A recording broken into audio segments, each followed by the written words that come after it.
ধর্মে তথা সনাতন ধর্মে শুধু রাধাকৃষ্ণ প্রেম করেছিল তা নয়, অনেক দুঃখের কারণও ছিল যেগুলো আমরা করি না। আমরা কীর্তনিয়া সেগুলো জানি না, জানলেও হয়তো করি না। শুধু বাঁশি বাজিয়ে কৃষ্ণ প্রেম করেননি, বহু অসুর নিধন করেছিলেন, সনাতন ধর্মটাকে বাঁচিয়েছিলেন। তার জন্য অনেক সংগ্রাম তার করতে হয়েছিল। নিজের মামা পর্যন্ত, নিজের প্রিয়জন পর্যন্ত, নিজের পিস্তুত ভাই পর্যন্ত তার শত্রু হয়েছিল। কেন? সতের শত্রু বেশি, অসতের বন্ধু বেশি। নারায়ণের শত্রু ছিল, রামের শত্রু ছিল, কৃষ্ণের শত্রু ছিল, গৌরাঙ্গ মহাপ্রভুর শত্রু ছিল। কেন? যারা সৎ পথে সৎ কাজ করতে যায় তাদের শত্রু হয়। কিন্তু ভগবান কৃষ্ণ শুধু বাঁশি বাজিয়ে গোপীদের ডেকে এনে প্রেম করেছিল, এই পালাটাই আমরা শুধু করি। কিন্তু কৃষ্ণ যে আরো অনেক কিছু করেছিলেন সেটা আমরা করি না। তাই আজ যে লীলাটি ছোট্ট করে শোনাবো, এই লীলাটির নাম হচ্ছে কংসের ধনুর্যজ্ঞ লীলা। কংসের ধনুর্যজ্ঞ শ্রীমদ্ ভাগবতে আছে। কংস যখন নিজের ভগ্নীকে বিবাহ দিলেন, আমি ছোট্ট করে বলছি, রথের উপরে চলে যাচ্ছেন বোনকে নিয়ে, দৈববাণী হয়েছিল। আপনারা জানেন, এ কংস, যে ভগ্নীকে তুমি আনন্দ প্রদান করতে করতে যাচ্ছ, ওই ভগ্নীর অষ্টম গর্ভের সন্তান জীবন হন্তা হবে তোমার। ভীষণ ভাবে রাগান্বিত হলো। আমরা এখানে একটা কথা বলি, এসব কথা বলতে গেলে সময় লাগে। আস্তে আস্তে আস্তে কৃষ্ণকে আমরা অনেক আজে বাজে ভাষা বলি। কৃষ্ণ কিন্তু আইনে কৃষ্ণ কারোর পেটে জন্মায়নি। তিনি হচ্ছেন অব্যয়, অবিনশ্বর, অক্ষয়, তার কোনো জন্ম হয় না। তাহলে মা দেবকীর কাছে এলেন কেন? এইগুলো অনেকে পড়ে না, অনেকে জানে না, অনেকে বোঝে না, তাই মূর্খের মতো রাস্তাঘাটে বলে বেড়ায়।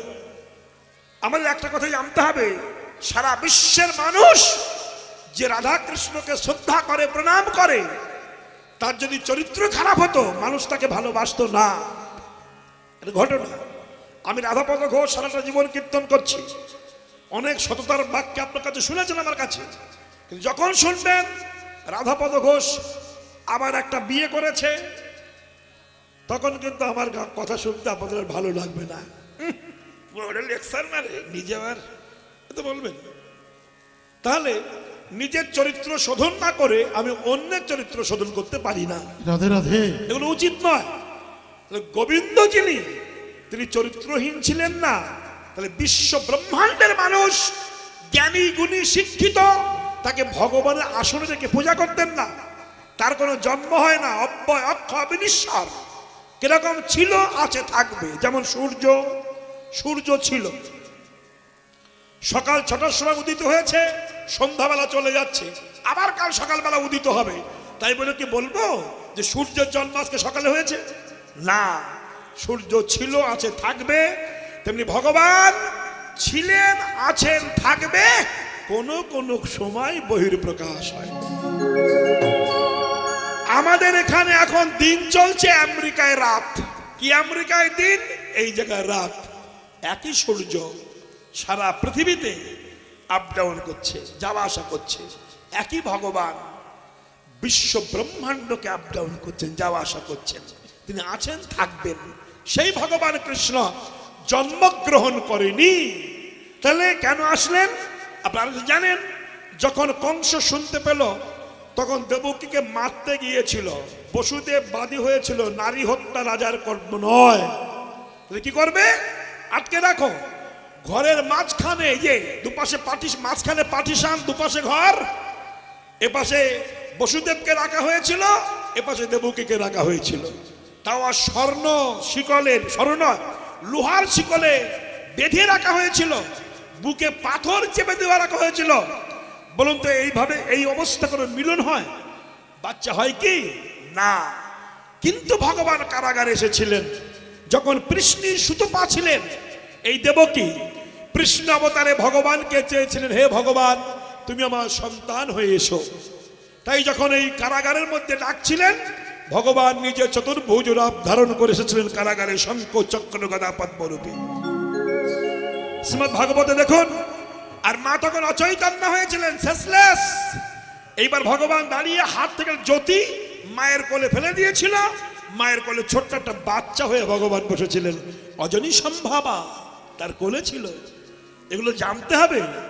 আমরা বলবো কৃষ্ণ অসুর, কেন? ওর মামা ছিল অসুর, কংস অসুর, তাই কৃষ্ণের মামা অসুর নয়। এ জানোয়ারের শেখাবো কি করে আমি? এ অসভ্য বর্বর শেখাবো কি করে? ভাবতে পারেন? কংসের বাবার নাম কি ছিল? উগ্রসেন, আমরা জানি, কিন্তু না, কংসের বাবার নাম ছিল সৌভপতি দ্রবিল। শ্রীমদ্ ভাগবতে দেখুন, এর মা যখন বাপের বাড়ি গিয়ে ঘুরছিল বনের মধ্যে, এক অসুর তাকে সম্ভব করেছিল, তার নাম ছিল সৌভপতি দ্রবিল, আর তারই ঔরসে জন্ম হয়েছিল এই কংসের। এই জন্য কংস অসুর। কিন্তু কৃষ্ণ যে যশোদার ছেলে, দেবকীর ছেলে, আস্তে আস্তে আস্তে আস্তে কংস তো উগ্রসেনের ছেলে নয়। তাহলে কংস অসুর, তাহলে কি হয়েছে? কৃষ্ণ অসুর হয় কি করে? এগুলো বুঝি না, পড়ি না, আমরা শাস্ত্র জানি না। ও মূর্খের মতো বলে, আর আমরা মূর্খের মতো শুনি আর হাততালি দিই। স্বাভাবিক। লোকের নিন্দা শুনে, মহামানবের নিন্দা শুনে যারা হাততালি দেয়, তারা কিন্তু খুব ভালো বংশের সন্তান নয়। আগে জানতে হবে যে একজন মূর্খ একটা মহামানবের নামে নিন্দা করছে, আর সেই নিন্দা শুনে আমি হাততালি দেবো, আমিও কিন্তু খুব ভালো বংশের সন্তান নই। আমার বিচার করতে হবে। হ্যাঁ, তাহলে এই যে কৃষ্ণ, যিনি কর্ষণ করে আকর্ষণ করেন, তিনি কৃষ্ণ। তিনি চতুর্ভুজ রূপে ধারণ করে এসেছিলেন কংসের কারাগারে। মা দেবকী বলেছিল, প্রভু আমি তোমাকে দ্বিভুজে চাইনি, চতুর্ভুজে চেয়েছিলাম। চৈতন্য হলো, জ্ঞান হলো, প্রভু আমার ছোট্ট বাচ্চা হয়ে গেলেন। বসুদেব মাথায় করে নিয়ে যে যমুনা পার করে রেখে দিলেন যশোদার কাছে। এবার শুনুন, যশোদার তখন দুটি সন্তান হয়েছিল, একটা ছেলে আর একটা মেয়ে। বিশুদ্ধ গৌড়ীয় ভাগবতে লেখা আছে, ভাগবত পড়বেন, লেখা আছে এই মেয়েটাকে তুলে নিল, আর বসুদেবের ছেলে কৃষ্ণ যশোদার ছেলের কাছে রেখে দিল। দিয়ে যে মেয়েটা তুলে নিয়ে গেল, ইনি হলেন যোগমায়া অষ্টভুজা, ইনি হচ্ছেন দুর্গা দুর্গতি নাশিনী। যখন নিয়ে গিয়ে রাখলো, কংস শুনতে পেয়ে আছাড় মারতে গেল, হাত থেকে উছলে যে উপরে উঠে অট্ট হাসি দিয়ে বলেছিল, মূর্খ কংস, তোমাকে বধিবে যে। তারপরে আর জানি না যে তারপর কি, হ্যাঁ, গোকুলে বাড়িছে তোমাকে যে মারবে, গোকুলে বেড়েছে। যে ব্যক্তিটি বলছিল কৃষ্ণের নামে নিন্দা করে বৌদ্ধ ধর্ম গ্রহণ করে হিন্দুদেরকে বৌদ্ধ ধর্মে টানার জন্য কত উল্টো পাল্টা বলছে, আর এই বর্বর মূর্খ জাতি হিন্দু কুলাঙ্গার কিছু কালপিট তাকে বায়না করে নিয়ে এসে হিন্দুর নিন্দা শুনছে। রাধে রাধে। ভাবতে পারেন, এই জাতি হিন্দু, এই মূর্খ হিন্দু, এরা এত বড় কালপিট। হ্যান্ডবিল ছাপাবে, রাধাকৃষ্ণের লীলা হবে, হরিনাম হবে, ভিক্ষা দিন, আপনার রক্ত বাঁচা পয়সা নিয়ে আসবেন, ভিক্ষা করে এনে ওই কালপিট হিন্দু বিদ্বেষীকে ডেকে এনে বৈষ্ণব নিন্দা, হিন্দু নিন্দা, রাধাকৃষ্ণ নিন্দা, গৌর গোবিন্দের নিন্দা বসে বসে শুনে তাকে টাকা দেবো। হাই রে জাতি হিন্দু রে, কি মূর্খ আমরা। তাহলে সে সবাইকে নাশ করতে চেয়েছিল। ও কিছুদিন আগে বলেছিল, ইউটিউবে আছে, কি বলেছিল, জামার কথা শুনলে তাবড় পণ্ডিত প্যান্টে পেশাব করে ফেলে, আর এদিন পাবলিকের ধুলাই খেয়ে সারা রাস্তায় পেশাব করে ফেলেছে। হ্যাঁ বাবা, অপরাধের প্রায়শ্চিত্ত ভোগ করতে হবে। এখনো কিছু হয়নি, অনেক আছে, দেখেছেন আপনারা। কেন? টাকা ব্যাংকে ফিক্সড করলে যেমন ডবল হয়, তেমনি সৎ মানুষের মনে ব্যথা দিলে ব্যথাটা ফিক্সড করা থাকে, ডবল ভাবে অনুভব করতে হয়। তাইলে হিন্দু বিদ্বেষী কথা বলে বিধর্মীরা কমিটিদের টাকা দেয়। অনেক কমিটি আমাকে বলে, রাধাপদ বাবু ওকে নিয়ে আসি কেন জানেন, আমাদের গ্রামে বিধর্মীরা আমাদের টাকা দেয়, ওকে বায়না করে আনুন, আমরা টাকা দিচ্ছি। কেন?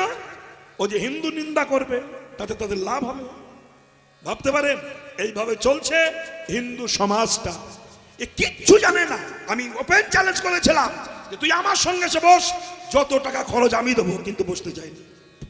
অত সস্তা, কিচ্ছু জানে না শালা, মূর্খ, ফার্স্ট ক্লাস মূর্খ। মহাজন বলছেন কৃষ্ণ লীলা গণেশ সারা জীবন লিখে শেষ করতে পারে না, আর ওর মতো একটা মূর্খ জেনে ফেলবে, তা হয়? কৃষ্ণ বসুদেবের ঘরে এসে বাসুদেব রূপ ধারণ করে মা যশোদার কাছে শুয়েছিলেন। যখন শুনলেন তোমাকে বধ করবে, তোমাকে বধিবে যে, তারপরে কি মা, গোকুলে বাড়িতে, গোকুলে, ব্যাস। এইবার কংস তো কত মানুষ পাঠিয়ে দিল, কত অসুর পাঠালো। প্রথম পাঠিয়েছিল কাকে বলুন? ভালো মানুষ যারা প্রকৃত জ্ঞানী, তাদেরকে যদি মারতে চাও তাকে কি পাঠাতে হবে? মেয়ে ছেলে পাঠাতে হবে। ভুল বলছি নাকি? ঠিক ঠিক। সিনেমায় দেখো না, ভালো ভালো চরিত্রবান মানুষের ঘরে কিছু টাকা দিটা মেয়ে লোক ঢুকিয়ে দিয়ে সে জামা কাপড় ছিঁড়ে বলে হ্যাঁ আমার সেই তাই করেছে। বলছে ভালো মানুষের নামে ইজ্জত দিতে নিতে গেলে, ভালো মানুষকে কলঙ্ক দিতে গেলে আগে মেয়ে ছেলে পাঠাও। পাঠিয়েছিল কাকে? সে হচ্ছে বলি রাজার কন্যা রত্নাবলী, তাই তো? সর্বপ্রথম পাঠিয়েছিল, যাও ওকে মেরে দিয়েছে। এখন রত্নাবলী ছিল বলি রাজার কন্যা। ভগবান বামনদেব রূপ ধারণ করে যখন বলল ত্রিপদ ভূমি দাও, বললো নিয়ে নাও। শুক্রাচার্য বলেছিল দিও না, ওরা তুমি চেনো না। বলি বলেছিল গুরুদেব ও ছোট্ট মানুষ, ছোট পা নিয়ে নিক না। শুক্রাচার্য বলেছিলেন তুমি দেখছো ছোট পা, কিন্তু পা ফোল্ডিং পা, ফোল্ডিং, টিপলে ঘষাং করে লম্বা হবে, তাই হয়েছিল। ব্যাস, ও হলো বিশ্ব সৃষ্টি স্রষ্টা ভগবান বিষ্ণু। বলি রাজা বলেছিল প্রভু বিশ্ব ব্রহ্মাণ্ড যার কাছে ভিক্ষা করতে যায়, সে ভিকিরি হয়ে আমার দরজায় আমার যা আছে সব ফেলে দেবো পায়। ওই জায়গায় দাঁড়িয়েছিল বলি রাজার কন্যা রত্নাবলী। সে বলি রাজার মেয়ে বামনদেবের রূপ থেকে বলেছিল ওহ ভগবান, তুমি যদি আমার ছেলে হতে। ভগবান অন্তর্যামী বলেছিল মনোবাসনা পূর্ণ হবে। যেই ত্রিপদ ভূমি নিয়ে নিল, ওই রত্নাবলী বলেছিল তুমি যদি আমার বাচ্চা হতে, আমি বুকের মধ্যে নিয়ে স্তনে কালকোট বিট মাখিয়ে মেরে ফেলতাম। এখন তাই করেছে। মনোবাসনা পূর্ণ হবে এ যুগে নয়, আগত দাপার যুগে কৃষ্ণ অবতারে তুমি পুতনা রাক্ষসী হয়ে জন্মাবে, তোমার মনোবাসনা পূর্ণ হবে। পুতনা একটু কালকোট বিষ মাখিয়ে নিয়েছে। নিয়ে যখন যশোদার কাছে গেছে, যশোদা তুই এত সুন্দর পুত্র পেলি, মা লক্ষ্মী রূপ ধারণ করে গেছে। হ্যাঁ গো, যারা একটু দুষ্প্রকৃতির মেয়ে ছেলে হয় তারা সাজে বেশি, দেখবেন তাদের সাজের বাহার কি। 80 বছর বুড়ি, তাও এখানে চুল কালার করিয়ে খুঁজিবেন, মনে হচ্ছে এখন আর একবার হলে ভালো হয়, এরকম ভাব। কেন? লজ্জা শরমের বালাই নাই। 80 বছর বুড়ি সব থুলবুল করছে, সেও সারা চুল কালার করে ঘুরি বেড়াচ্ছে। ইয়ে কি? তাহলে এরা কারা? এরা সমাজ ধ্বংস করতে এসেছে। ব্যাস, এখন এই স্তনে কালকোট বিষ মাখিয়ে যশোদার কাছে কাছে, যশোদা তোর ছেলে আমার কোলে দে। আর যশোদা মা লক্ষ্মী ভেবে কোলে দিয়ে যেই ভিতরে গেছে, আর ওই দেশে খাও, যেই বলেছে খাও। এখন গোপাল তো ছোট্ট বাচ্চা, সবই তো বোঝে অন্তর্যামী, ওই ওই ওই হাত খেলা দিয়ে ঠেকিয়েছে, খাবো না। ছোট্ট বাচ্চা একটু হাত স্তনে হাত খেলা দিয়েছে, খাবো না। আর ওই হাতে শালা কালকুট বিষ মেখে গেছে। এখন বাচ্চারা যখন খায় না, তখন মা দেখবেন খাওয়াবার সময় মাও হা করে, ওরে হা করানোর যে হা হা করেছে, গোপালের ছোট হাতটা বুকের মধ্যে ঢুকিয়ে দিয়েছে, মানে বিষ মাখা হাত। আর যেই ঢুকিয়ে দিয়েছে, দাদারে এদিকে হাত ঢুকিয়ে এদিকে বাম্পার টান দিয়েছে। দিয়ে একেবারে একেবারে চিঠুরে কাঁধে বলেছে, ব্যাস শেষ হয়ে গেল। পুতনা শেষ, বকাসুর শেষ, বকাসুর শেষ, সব শেষ, অসুর শেষ, সব অসুর ধ্বংস হয়ে যাচ্ছে। শকটাসুর, বকাসুর, বালিকাসুর, অগ্নিসুর, কত সুর শেষ হয়ে গেল, আর হাতে মাল নাই। কি তখন বসে বসে কংস চোখের জলে ভাসে আর বলে, এইবার আমার চলে যাওয়ার সময় হয়েছে। কেন যুদ্ধ আরম্ভ করলে যদি হাতে গোলা বারদ না থাকে, সৈন্য সব মরে যায়, তখন তার অবস্থা কি হয়? রাজা কিস্তিবন্দি হয়ে যায় না? দাওয়া খেলা করেছেন তো, ওরকম হয়েছে। বসে গেছে, কি হবে?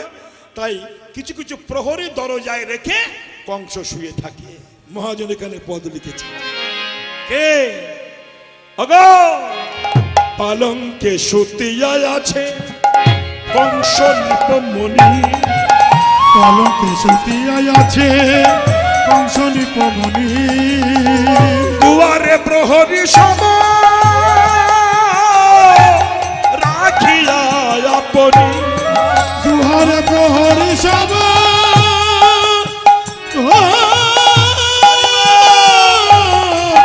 রাখিয়াই আপনি। নিশির শেষে স্বপ্ন দেখি চমকি উঠিল, নিশির শেষে স্বপ্ন দেখি চমকি উঠিল, সেজের উপরে বসি ভাবিতে লাগিল, সেজের উপরে বসি ভাবিতে লাগিল, বলে এবারে আমার মরণ হবে, আমার মরণ হবে, আর কৃষ্ণ এসে যাবে, কৃষ্ণ এসে যাবে, এবার আমার মরণ হবে, আর কৃষ্ণ এসে নিতাই গৌর হরি হরি বলে, হরি হরি হরি হরি বলে, এবার আমার মরণ হবে, এবার আমার মরণ হবে। বলেন সবাই ভগবান শ্রীকৃষ্ণ কি। নিশির শেষের স্বপ্ন অনেক সময় সত্য হয় না? হয়। ভোরবেলা স্বপ্ন দেখলে সত্য হয়? হয় কি? মরণ মাথাও নাড়ে না, কিছু বলে। হায় হায় হায়, নিশির শেষে স্বপ্ন দেখলে সত্য হয়? হ্যাঁ, আগে ছিল, এখন আর হয় না। আমি তো 4 দিন আগে, এই 3-4 দিন হলো স্বপ্ন, ভোরবেলা স্বপ্ন দেখছি আমার 9খানা বিয়ে হচ্ছে। শালা নিজের বউরে খুঁজে পাচ্ছি না। তো বাজে কথা, আগে হতো, এখন হয় না। নিশির শেষে স্বপ্ন দেখেছেন কংস, শুয়েছিল তো হঠাৎ দেখছে কৃষ্ণ বুকের উপরে এসে বুকটা চিরে একেবারে নাড়ি বার করে দিয়েছে বুক দিয়ে। সব সময় কংসের মতো ভক্ত পৃথিবীতে ছিল না। কারণ পৃথিবীতে কিছু কিছু ভক্ত, রাবণ একজন পরম ভক্ত। কেন? সর্বক্ষণ রাম রাম রাম রাম করত, কত না কত না। আর রাবণ কি বলতো? যদি কেউ আমার দেশের মধ্যে রাম নাম করে, জিহ্বা কেটে নেবে। নিয়েছেও তাই। কিন্তু বিভীষণকে যখন তাড়িয়ে দিলে, বেরিয়ে যাও, বিভীষণ সমুদ্রের কিনারে বসে বালির উপরে আঙুল দিয়ে এক জায়গায় রয়াকার, এক জায়গায় মৌ লিখে মাথা দিয়ে কাঁদে। তা গ্রামের কোন ভক্তরা যে রাবণকে বলে, মহারাজ আপনি তো বলেন যে রাম নাম করলে জিহ্বা কেটে নিতে হবে, আপনার নিজের ভাই বিভীষণ ও তো সমুদ্রের বালির উপরে এক জায়গায় রয়াকার লিখেছে, এক জায়গায় রাম মৌ লিখেছে, আপনি তার হাত কেটে নেবেন, চলুন। রাবণ দেখলো সত্য, আস্তে আস্তে গেছে, যে দেখে হ্যাঁ বিভীষণ একটা রয়াকার লিখে, পাশে মৌ লিখে, মাঝখানে মাথা দিয়ে ভেউ ভেউ করে কাঁদছে। ছুটে এসে সবাইকে বুঝালো রাবণ, দেখুন কিরকম ভক্ত। রাবণ বলছে, তোমরা যা বুঝেছ ওটা ভুল। কেন? ও দাদা বৌদিকে ভগবানের মতো ভালোবাসে। আমার নাম রাবণ, তাই রাবণের প্রথম অক্ষর রয়াকার নিয়েছে। আর বৌদির নাম কি? কি ধরি? মন্দাদরি।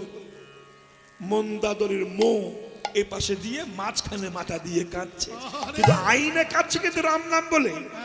রাবণ ভক্তকে বাঁচালেন, যে প্রকৃত ভক্ত থেকে বাঁচালেন, তখন বললো হো মহারাজ ভুল হয়েছে। রাবণ এবার আস্তে আস্তে বিভীষণের কাছে যে বলছে, বিভীষণ তুই যে রয়াকার মো দু সাইডে করে মাথাটা দিয়ে কাঁদছিস রক্ষা পাবি বলে, এই রামের কাছে যেদিন যাবি সেদিন আমার মতো হতভাগার কথাটা বলিস, আমি যেন তোর মতো রামের চরণে একটু আশ্রয় পাই। রাবণ একজন প্রধান ভক্ত ছিল, কেন যতদিন পৃথিবীতে বেঁচে ছিল ততদিন রাম রাম রাম করতে করতে বেঁচে ছিল। যখন তার বুকে তীরখানা লেগেছিল রাবণ মরে যেত, কিন্তু মরেনি। কেন? বলেছিল আমি মরব, যাকে মারতে এলাম তাকে মারতে পারলাম না, তার হাতে মরে যাচ্ছি, আমি মরার আগে তাকে একটু দেখে যেতে চাই। রাম যে দাঁড়িয়েছিলেন, মাথাটা নিচু করে রামের চরণ দুখানা দেখবে সে ক্ষমতা ছিল না। তাই রাবণ বলেছিল, হে রাম তুমি তো ভক্তের ভগবান, তুমি তো ভক্তকে রক্ষা করো, তুমি তো জানো একই বাবার ঔরসে কত ছেলে মেয়ে জন্মায়, কত খারাপ ভালো হয়, বাবা মায়ের কাছে সবাই সমান হয়। আমি তোমার শত্রু, আমি জগৎ থেকে চলে যাব, তোমার চরণটা একটু দেখাবে আমাকে? রামচন্দ্র বলেছিল, রাবণ তোমার মতো ভক্ত পৃথিবীতে হয় না। কেন? তুমি জন্মানো থেকে মৃত্যু পর্যন্ত রাম নাম তোমার মুখ থেকে যায়নি, তোমার কাছে আমি বিক্রয় হয়ে গেছি। প্রধান ভক্ত ছিল। হিরণ্যকশিপু সব জায়গায় কৃষ্ণ দেখতেন, ক্ষিতি অবতেজ মরুদ্ভব, যাহা যাহা নেত্র বলে তাহা কৃষ্ণ স্ফুরে, যেদিকে তাকাতেন কৃষ্ণকে দেখতেন, বিষ্ণুকে দেখতেন। প্রধান ভক্ত ছিলেন হিরণ্যকশিপু।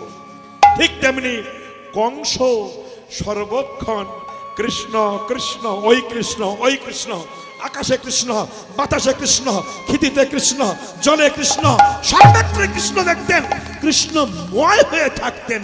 আজ নিশীতে শেষে স্বপ্ন দেখেছেন, বিছানায় কৃষ্ণ এসে আমার বুকের উপরে বসেছে। নিশীর শেষে স্বপন দেখি চমক উঠিল, সেজের উপরে বসি ভাবিতে লাগিল, থর থর কাঁপে তন, ঘন বহে শ্বাস,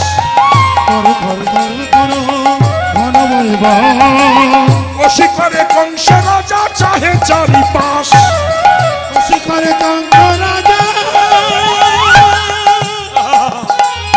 চাহে চারিপাশ, বসি করে বসি করে বসি করে কংস রাজা চাহে চারিপাশ, বসি করে কংস রাজা বসি চারিপাশ, দীর্ঘ নিঃশ্বাস ছাড়ে ঝরে দুনয়ন, দীর্ঘ নিঃশ্বাস ছাড়ে ঘরে বিনয়, জ্ঞান দাস কহে তোমার নিকটে মরণ, জ্ঞান দাস কহে তোমার নিকটে মরণ, জ্ঞান দাস কহে তোমার নিকটে মরণ, আর জ্ঞান দাস কহে নিকটে মরণ। বংশ এবার তোমার বংশদেশ। আস্তে আস্তে আস্তে আস্তে বাবা, কংস যখন ভাবছেন এবার আমার সর্বনাশ হবে, এই মায়েরা, বৃদ্ধ মা, চশমা মা শোনো, এবার তোমার মরণ হবে, কেউ ঠেকাতে পারবে না। কংসকে বলছেন, নারদ তো কংসের গুরুদেব ছিল, নারদ এসে বলতো, শোনো কংস, মৃত্যু তোমার হবে না, তুমি এক কাজ করো, যদি কৃষ্ণ বলরামকে মারতে চাও ধনুষ যজ্ঞ করো, ধনুষ যজ্ঞ করে কৃষ্ণ বলরামকে নিমন্ত্রণ করে আনো, এনে কবলয়পীর হাতি, ওই হাতির পায়ের তলে ফেলে দাও, হাতি পিষে মেরে দেবে কৃষ্ণ বলরামকে। কিন্তু কংস ভাবলো তাকে আনতে যাবে কে, তার কাছে যে যায় সে তো আর আসে না। কি আপনারা কি বলেন বলুন, বলুন না। ইডি বারবার আপনাকে তলব করছে, আসুন অমুক দিন দেখা করুন, অমুক দিন দেখা করুন, আপনি বারবার ইডির ডাক বন্ধ করছেন, যাচ্ছেন না। 9 দিনের মাথায় কি হলো, মাল কলে ভরে গেছে। কি গো, অন্যায় তুমি করেছো, আবার তুমি শাস্তি পাবে না তা বললে তো হবে না, পেতে হবেই। অন্যায়ের প্রায়শ্চিত্ত, আইন কারোর ক্ষমা করে না, তেমনি পাপও কারোর ক্ষমা করে না। মহাজন বললেন হবেই হবে, বিন্দু মাত্র সন্দেহ নাই। তুমি ধনঞ্জয়, কিন্তু পাঠাবো কাকে? কৃষ্ণকে আনবে কে? তার কাছে যে যাচ্ছে সে জমের বাড়ি যাচ্ছে, ফিরে আসছে না। যাকে যাকে পাঠিয়েছে কেউ আসেনি। এখানে বসেছিলেন একজন, সে হচ্ছে অক্রূর। কি নাম বললাম? অক্রূর নাম শুনেছেন?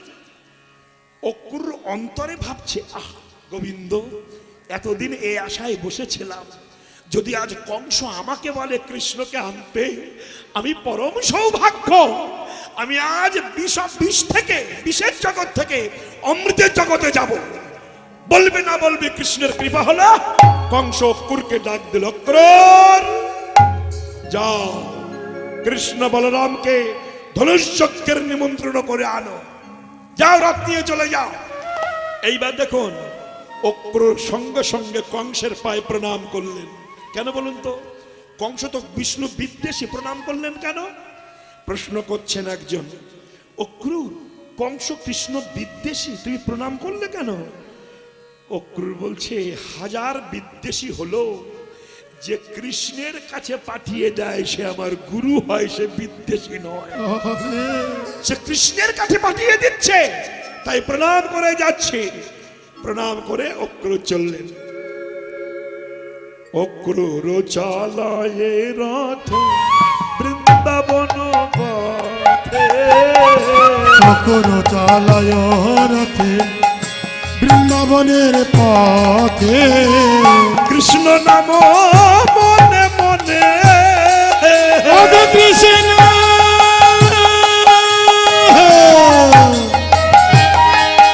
ওগো কৃষ্ণ নাম মনে মনে, মন জপিতে জপিতে জপিতে জপিতে। মায়েরা, রথ লয়ে অক্রমণি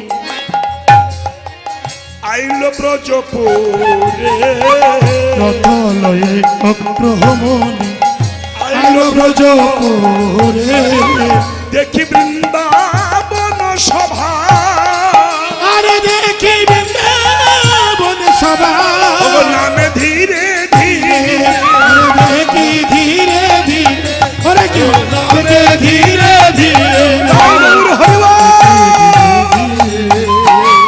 নামে ধীরে ধীরে, দুটি আঁখি ছলো ছলো চারি পানে চায়, দুটি আঁখি চলো চলো চারি পানে চায়। ভক্তিতে মুক্তি হয়। এই যে বৌমা, বিশ্বাসে মেলায় বস্তু, তর্কে বহুদূর। আমি আবার একটা কথা বলবো। আমি জামতলায় গান করতে গেতে 15 বছর 18 বছর হবে, জামতলায় গান করতে গিয়েছিলাম। একজন দীন দরিদ্রের মানুষ, কিন্তু কাল সকালে এক পালা গান, আজ রাত্রে হয়ে গেল, কাল সকালে হবে। তার ভাই মারা গেছে হসপিটালে, সবাই এলো যে তোমার ভাই মারা গেছে, আর কীর্তন হবে না। কিন্তু দেখুন, ভীষণ দরিদ্র, এত বিশ্বাস, সে বলছে আমার ভাই মরতে পারে না, কেন আমার বাড়ি হরিনাম চলছে। যেখানে হরিনাম হচ্ছিল সেই জায়গাতে কিছুটা মাটি নিয়ে যে ছুটে গেল হসপিটাল। আবার যাবেন, এখনো যাবেন, ওই যে আপনার জামতলা জায়গাটা মধুসূদনপুর এখনো আছে, প্রত্যেক বছর হরিনাম হয়। এবার যে সেই মাটি, আসরের মাটিটা, বৈষ্ণবের পদধূলিটা গঙ্গার জলে গুলে, ডাক্তার বললো মারা গেছে, মুখের মধ্যে হা করে দিয়ে দিল। ঘন্টাখানি পরে চোখ মেলে তাকিয়েছিল, ওখান থেকে ফোন করলো কীর্তন হবে, আমার ভাই বেঁচে উঠেছে। আশ্চর্য কাহিনী। এখান থেকে কয়েক বছর আগে শুনেছিলেন রাধাপদ ঘোষের ক্যান্সার হয়ে গেছে, আমার গলায় ক্যান্সার, রাধাপদ ঘোষ মরে গেছে। আমার যারা শত্রু ছিল কি আনন্দ যে পাচ্ছিল, মাল গেল মাল গেল। কিন্তু আমার সামনে দেখা হলে বলতো, দাদা ভগবানের কাছে কামনা করি আপনি দীর্ঘজীবী হন। কিন্তু কত ডাক্তার কত ভেলোর, কত ভেলো নার্সিং হোম, দুনিয়া ঘুরে কাজ হয়নি। তারপর আমার গুরুদেব বললেন, বাবা তোমার বাড়ির নিত্য রাধা গোবিন্দের ভোগ হয়, রাধা মাধব প্রতিষ্ঠিত, তুমি ওসব ছেড়ে দিয়ে রাধা মাধবের চরণ তুলসী খাও। গুরুদেবের কথা মতো চরণ তুলসী চরণামৃত খেলাম, ব্যাস। দেখুন আমি চুটিয়ে গান গাইছি, এখনো 30 বছর গাইবো, কেউ রোধ করতে পারবে না। বয়স আমার 74 চলছে, তাহলে 104 বছর, এখন এই 30 বছর 104 হবে। আমি গাইবো এখনো 30 বছর, সাপ্লাই দেবো, অসুবিধা নেই তো? বেশ, তাহলে রাখে কৃষ্ণ মারে কে, আর মারে কৃষ্ণ রাখে কে? ঈশ্বরে বিশ্বাস হলেই হবে। হরে কৃষ্ণ। তাই বিলম্বটা নয় মায়েরা। এইবার অক্রুর কি করলেন? রথ থেকে নেমে ভাবলেন, জীবনে তো বৃন্দাবনে আসিনি, এই প্রথম এলাম, এখানে গোপীগণের চরণধূলি, সখাদের চরণধূলি, কৃষ্ণের চরণধূলি পড়ে আছে, আমি এই সুযোগটুকু অঙ্গে মেখে নিই। তাই এই যে দুটি আঁকি ছলো ছলো চারিপানে চাই, ব্রজ রেণুল এই সবে অঙ্গেতে মাখায়। ব্রজধ্বনি গায়নীকে নিয়ে গায়ে মাখছেন অক্রুর, আর অন্তরে বলছে, আজি জনম ধন্য হলো, আজি জনম ধন্য হলো, আজি জনম ধন্য হলো, আজি জনম ধন্য হলো, বৃন্দাবনে ধুলি গায়ে মাখিলা, আজি জনম বৃন্দাবনে ধুলি। আজি জনম ধন্য হলো। উলধ্বনি দান তোমার, উলধ্বনি, রাধে রাধে। আজি জনম ধন্য হলো। খুব এসব পালা তো আমি করি না, আজ হঠাৎ মনে পড়েছে করছি। অপূর্ব রসের জায়গা জানেন, গায়ে ধুলে, মায়েরা কথা নয়, মেয়ে ধরতো এটা না। আস্তে শোন মা, শোন, কথা বলিস না, আমি চা খেতে দেবো। হোক 6টা 15, গোষ্ঠী তো তোর, তা হোক হোক। আপনাদের কষ্ট হচ্ছে না তো? বেশ। আমি চ্যাংড়ামি হাসির গল্প কিন্তু আমার কাছে মাঝে মাঝে আসছে মুখের মধ্যে, কিন্তু যাচ্ছে না, কারণ হাসির গল্প সব জায়গায় ভালো লাগে না। পালানো বিরহের পালা, একটুখানি ছোট করে বলবো। দারুণ দারুণ এসব জিনিস শুনতে হয়। আমি একটু আগে বললাম না যে শুধু বাঁশি বাজিয়ে কেষ্ট প্রেম করেছে, এটাই শুধু এই পালাই দেশে হচ্ছে। আর রাধা কৃষ্ণ প্রেম দেখে মেয়েরা, ছেলেরা জোর করে একটা মোবাইল কিনে যা প্রেম আরম্ভ করেছে, মোবাইল গরম হয়ে যাচ্ছে। কেন? রাধা কৃষ্ণ করেছে, আমরা করব না কেন? এইগুলো একটু দেখো। আস্তে আস্তে গায়ে ধুলো মেখে পূর্ণ হয়েছেন। এইবার নাচতে নাচতে গেলেন নন্দালয়ে। নন্দালয়ে যে নন্দরাজাকে বললেন, হে মহারাজ, আমি এসেছি মথুরার অধিপতি ধনুর্যজ্ঞ করে, আইন আমি ব্রজপুরের নিমন্ত্রণ তরে, আমি নিমন্ত্রণ করতে এসেছি, আপনার কৃষ্ণ বলরামকে দিন। আস্তে আস্তে এই যেগুলো বলি, বলুন তো মা, এত সাধনা করে ছেলে গোপাল যে যশোদার নয়নমণি, তাকে নিয়ে যাবে অক্রুর, মা কি ঠিক থাকতে পারে গো? না, পাগলিনী হয়ে গিয়েছেন। গোপালকে কোলে লয়ে ঘরের মধ্যে নিয়ে যে দরজা দিয়ে রেখে বলছে, গোপাল রে, আস্তে, এক নিমিষ না দেখলে এক যুগ মনে হয়,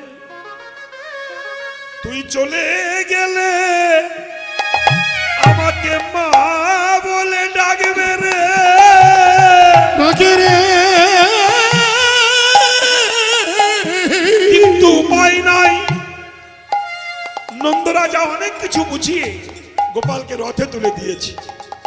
মায়েরা, ও মা সকল, এইবার দেখুন প্রেম কাকে বলে, প্রেম কাকে বলে শিখে নেন। কৃষ্ণ প্রেম করেছে, আপনারা করবেন তো? এইগুলো দেখুন আগে। প্রেম এসব শুনলে, মান্নাত একটা গান গেয়েছে না, কপটা চোখের জল ফেলেছ যে তুমি আমাকে, কি গানটা যেন, আমায় ভালোবাসবে, তাই না? এই তো মান্নাদের গান, অপূর্ব গান। তা কৃষ্ণ যখন চলে যাচ্ছেন, গোপীরা এসেছে, রাধারানী এসেছে, সখী আমরা কৃষ্ণকে যেতে দেব না। দেখি পৃথিবীর কোন শক্তি আমাদের কাছ থেকে কৃষ্ণকে নিয়ে যেতে পারে কিনা। অক্রমণের রথ যাচ্ছে, দাদা অক্র, আমাদের কৃষ্ণকে তুমি নিয়ে যাবে, সাহসকে দিয়েছে।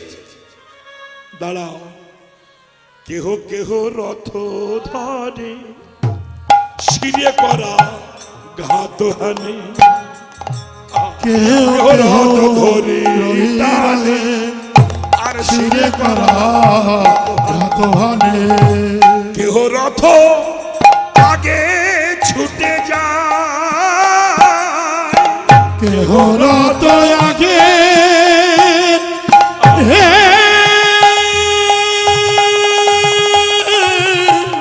আগে আগে ছুটে যায়।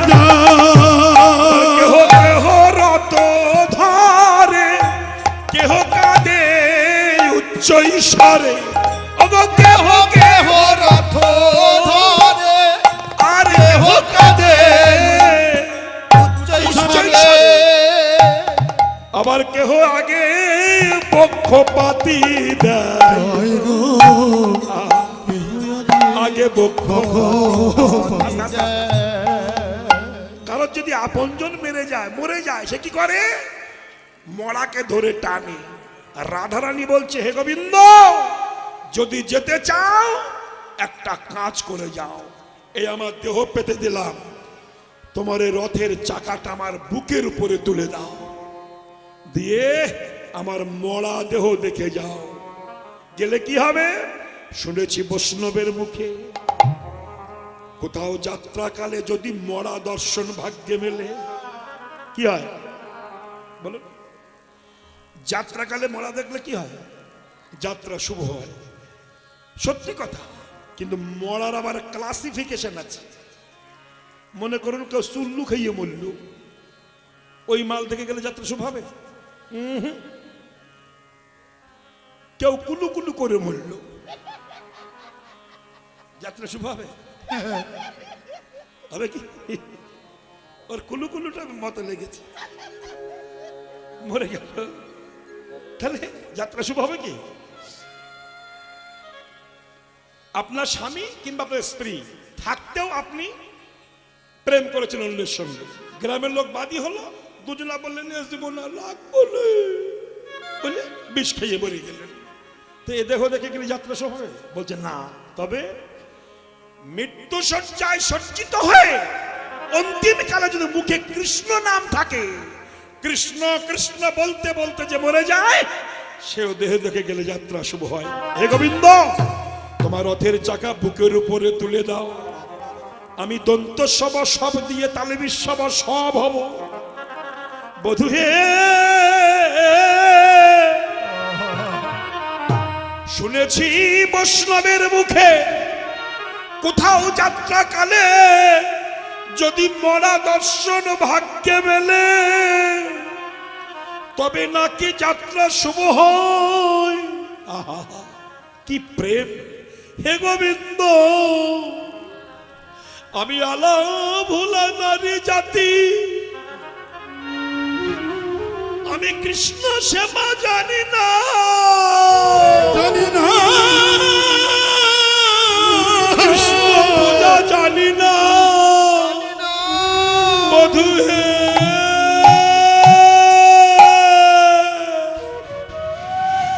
আমার মরা দেহ দেখে দেখে যে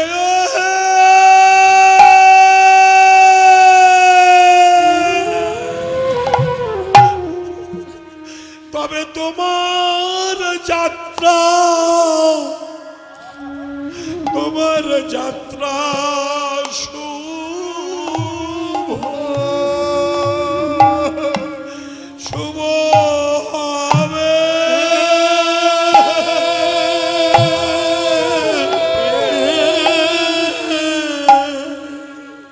কৃষ্ণ বলছে, রাধে, রথের চাকা বুকের উপরে তুলে দিলাম, না হয় তোমাকে দেখে গেলে আমার যাত্রা শুভ হবে। হে রাধে, কিন্তু তোমার কি লাভ হবে? রাধারানী বলল, হে গোবিন্দ, তুমি যখন মথুরায় যাবে, ওই রথের চাকাটা বুকের উপরে তুলে দিও। সেই সময় আমার প্রাণ পাখি উড়ে যাবে। প্রাণ পাখি যাওয়ার কালে তুমি তো আমার বুকে থাকবে। সেই সময় আমি যাওয়ার কালে বদন দেখে যাব। যাবার কালে তাই গৌর হরিবল হরিবল দেখে ধন্যবাদ। যাব, তাহলে আবার এসে দেখিতে পাও। যাবার কালে বদন দেখে যাব, তাহলে আবার এসে দেখিতে পাও। যাওয়ার কালে দেখে যাব। দাদা বলো, আমরা কেঁদে কেঁদে ব্রজের পথ কাদা করে দেব। সখী কাঁদ, যত পারিস কাঁদ, যেতে দেব না কৃষ্ণকে। কেন? কাঁদ, যত পারবি কাঁদবি। কেঁদে কেঁদে ব্রজের রাস্তা কাদা হয়ে যাবে, আর কাদা হয়ে গেলে রথের চাকা বসে যাবে। আমার কৃষ্ণের রথ আর যেতে পারবে না। কি ভালোবাসা দেখুন। আস্তে আস্তে শ্রী রাধার দশাহেরি রথ হইতে নামে হরি। প্রবোধি কহে সত্তা, রাধে তুমি কেঁদো না, আমি আজ যাচ্ছি, আবার কাল ফিরে আসবো। কথা আহা, রাধা বলছে, সখীরে বধূ আমার চলে গেল, কাল আসবে, কাল আগামী কাল। কাল কাল করি কত কাল গেল, নিশি নিশি করি কত নিশি গেল, দিশি দিশি করি কত দিশি গেল, সপ্তাহ সপ্তাহ করি কত সপ্তাহ গেল, মাসা মাসা করি কত মাসা গেল, পরীক্ষা পরীক্ষা করি কত পরীক্ষা অতিবাহিত হলো। আমার বধূ কি ফিরে আসবে না? সখী রে, সে কি আসবে না? যদি নাই বা আসে, তবে সান্ত্বনা দিয়ে চলে যাচ্ছে কেন? আর কি আমার দেখা হবে না? আর কি আমার দেখা হবে না? সেই মদনতা রানু মধু, আর কি আমার দেখা হবে না? সেই মদনতা রানু মধু। আমি কি কৃষ্ণ কৃষ্ণ আর বলতে নারব? কৃষ্ণ বদন কি আর দেখিতে নারব? আমি কৃষ্ণ কৃষ্ণ বলিতে নারব। কৃষ্ণ বদন কি আর দেখিতে না? কৃষ্ণ কৃষ্ণ বলিতে নারী, একবার প্রেমানন্দে হরি বলে। কৃষ্ণ বলিতে নারী, প্রেমানন্দে হরি বলো, কৃষ্ণ কৃষ্ণ বলিতে আরে প্রেমানন্দে হরি বলো, কৃষ্ণ কি আমার দেখিতে পাবো? অপূর্ব লীলা। রাধারানী সখীদের নিয়ে লীলা করছেন। আপনাদের সবার চরণে প্রণাম জানাবো। কেননা এখানে তো হ্যান্ডবিল ছাপিয়ে কীর্তন হয়, টাইম লেখা থাকে, টাইমটা অতিবাহিত হয়ে যাচ্ছে। আমি একটু বেশি টাইম গিয়ে বেরলাম, অসুবিধা হয়নি তো? বেশ, পরবর্তী দল আসবে, এখনো ভালো ভালো দল আছে। তাই পালাটা শেষ করবার পূর্ব মুহূর্তে আপনাদের চরণে আমার একটা নিবেদন আছে, যেটা প্রত্যেক বছর বলি, সর্বত্রে বলি। দেখুন, এই সেরাকুল নস্কর পাড়া, আমি বহু আসরে গান গাই, সব আসর ভালো, সবাই আমাকে ভালোবাসে, আমি সবার ভালোবাসা নিয়ে বেঁচে আছি। কিন্তু যতবার নস্কর পাড়ায় আসি, ততবার নতুন নতুন আসর হয়, বিগ্রহ হয়। পিছনে রাধা গোবিন্দের বিগ্রহ দেখলে বুক জুড়িয়ে যাচ্ছে। আসরটা বড় মধুর, এদের যে রুচি। কিন্তু কয়েকটা ছেলে এবং গ্রামের বাবা মায়েরা মিলে এত সুন্দর রুচি সম্পন্ন হরিবাসর সর্বত্রে হয় না, জোটে না। ভীষণ ক্লান্ত, ভীষণ পরিশ্রান্ত হয়ে এত সুন্দর করতে হয়। অপূর্ব, অপূর্ব, মনোমুগ্ধকর। এটাই তো বৃন্দাবন। ভগবান থাকেন কোথায়? হ্যাঁ, যত ভক্ত যত্র গায়ন্তে তত্র তিষ্ঠামি নারদ। যেখানে আমার ভক্তগণ হরিনাম কীর্তন করে আমি সেখানে থাকি। এই সেই জায়গাটা, এখানে ভগবান বর্তমান বিরাজমান আছেন। এত সুন্দর হরিবাসর, রুচিসম্মত হরিবাসর তৈরি করতে অনেক পয়সা লাগে, কিন্তু এত পয়সা ব্যয় করে হরিবাসর হচ্ছে। আমি যদি আপনাদের কাছে ভিক্ষা চাই, খুব বেশি হবে না, 1 থেকে 2 থেকে 3 4 থেকে 5,000 টাকা। 5,000 টাকা কি হরি কমিটি দিতে পারে না? খুব পারে। কিন্তু এদের কথা কি, যে জেঠু কি কাকু একটু ভিক্ষা তুলে দেবেন। কেন? ভিক্ষা করে হরিনাম করলে নাকি অহংকার থাকে না। তাইতে আমরা ভক্তদের কাছ থেকে ওনারা 2-5 টাকা 10 টাকা যা দেবেন সেটা আমরা হরিবাসরে লাগিয়ে দেবো। তাহলে আমরা জানবো আমাদের ভিক্ষা করার হরিবাসর, অহংকারটা চূর্ণ হবে। নিতাই গৌর হরিবল। এই যে জ্ঞানগুলো এদের মধ্যে হয়েছে, স্বরূপ মুস্তান এরা আমাদের বলে, আমি আর কারোর নাম জানি না, অনেক ছেলে আছে এরা। এই যে জ্ঞান এত অল্প বয়সে, এরা যে এত ঈশ্বর বিশ্বাসী, ভগবানের প্রতি এত ভালোবাসা, কিন্তু বাইরে দেখলে বুঝতে পারবেন না। গলায় মালা নেই, তিলক নেই, চৈতন্য নেই, কিন্তু হৃদয়টা পরিপূর্ণ কৃষ্ণ প্রেম। খুব ভালো, খুব ভালো। আমি হয়তো আর কদিন থাকবো, পৃথিবীতে চলে যাওয়ার সময় হলো। আপনাদের সবাই চরণধুলি নিয়ে বিদায় নেব। যেমন আসর থেকে যাচ্ছি, জগৎ থেকে কখন শুনতে পাবেন রাধাপদ ঘোষ মারা গেছে। তো আশীর্বাদ করবেন এই হরিবাসরের ছেলেগুলো এভাবে যেন বছর বছর ভিক্ষা করে আপনাদের চরণধুলি পায়, এত সুন্দর হরিবাসর সৃষ্টি হয়। তো শ্রদ্ধেয় কর্তৃপক্ষকে আমি জানাবো এবং ওরা আসবে আপনাদের কাছে। দয়া করে ভগবানের কিছু ভিক্ষা দান করবেন।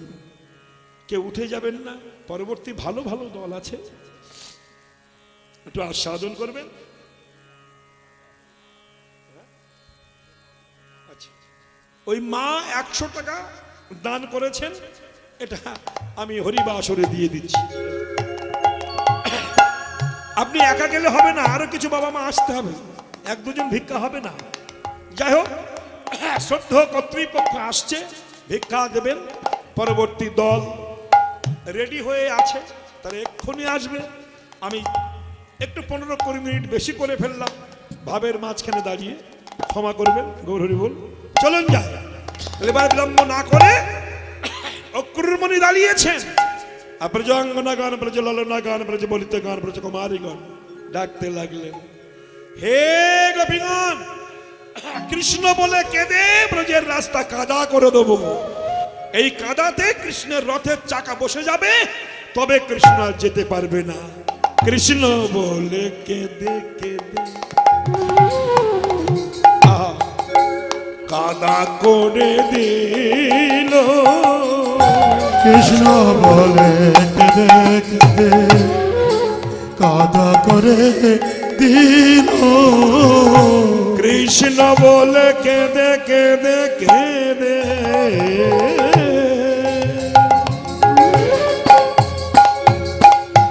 আরো কয়েকজন যান, 2 জনা হবে না, আর লোক নেই কমিটির মধ্যে, 2 জন হবে না,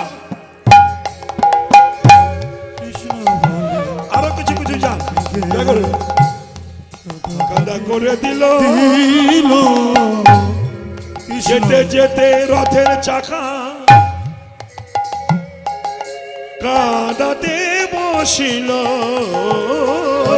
কেঁদে কেঁদে রথের চাকা কাদাতে বসিল। তারা কেঁদে কেঁদে কাদা করিল, কেঁদে কেঁদে কাদা করিল। কৃষ্ণ তোমায় যেতে দেব না, কৃষ্ণ তোমার যেতে দেব না। তারা কেঁদে কেঁদে কাদা করিল। কৃষ্ণ তোমার যেতে দেব না।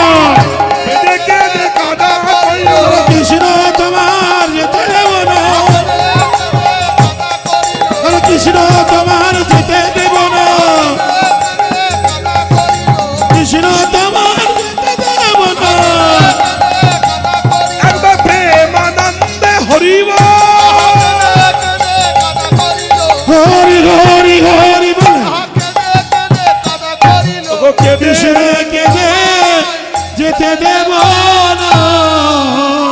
নয়নের জলে ব্রজের ধুলি কাঁদা হয়ে গেল। ভক্ত ভগবান শ্রীকৃষ্ণ অক্ষরের রথ থেকে নেমে এলেন। দেখেছেন? দেখে রাধার দশা দেখি রথ হইতে নামে হরি। দেখেছেন? শ্রীরাধার দশা হেরি রথ হইতে নামে হরি। শ্রীরাধা দশহেরি রথ হইতে নামে হরি। প্রবোধই কহয়ে সত্তারে, প্রবোধই কয় সত্তরে ও যাইয়া মথুরাপুরে আর হর ধনু ভঙ্গ করে। যাইয়া মথুরাপুরে ধর ধর ভঙ্গ করে। রাধে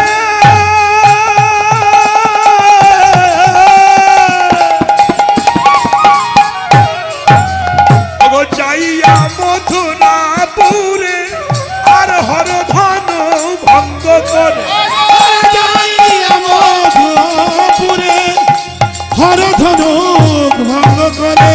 ওগো পুনঃ আসি মিলিত মাসনে। পুনরাশি আর মিলন হবে গো হবে গো তোদের মাঝে আমার। মিলন হবে গো ভক্তের মাঝে মিলন হবে গো। ধনু ভঙ্গ করে মিলন হবে গো প্রধান কি করো বলে মিলন হবে গো। ধনু আমি কংসের বংশ ধ্বংস করবো। মিলন হবে গো কংসের বংশ ধ্বংস করবো। কংসের বংশ ধ্বংস করবো। মিলন হবে গো কংসের বংশ ধ্বংস করবো। আজে মিলন হবে হবে গো পুনঃ আসি মিলিত হাসনে।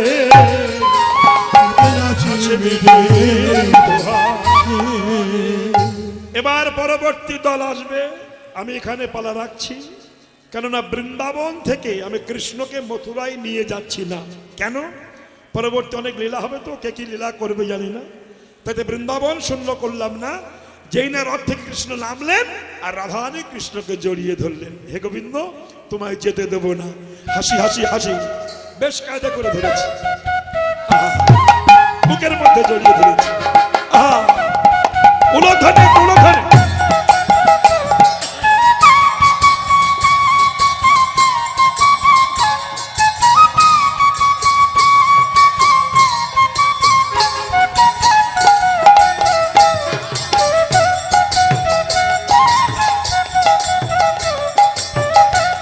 উলধনে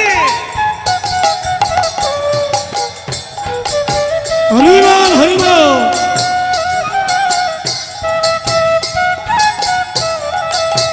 হরিবা।